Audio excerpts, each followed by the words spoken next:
అలాగే అత్తయ్య. A few moments later.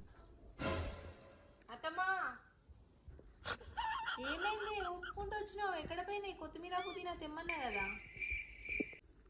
అత్తయ్య నువ్వేమో 100 రూపీస్ ఇచ్చినావు, ఆడవాళ్ళు నాకు 60 రూపాయలు చెప్పిరు. నా దగ్గర డబ్బులు లేవని వచ్చేసిన ఏం తీసుకోకుండా. 60 రూపాయలు ఎక్కువనా 100 రూపాయలు ఎక్కువనా? అవే 60 రూపాయలే కదా అత్తయ్య. నీ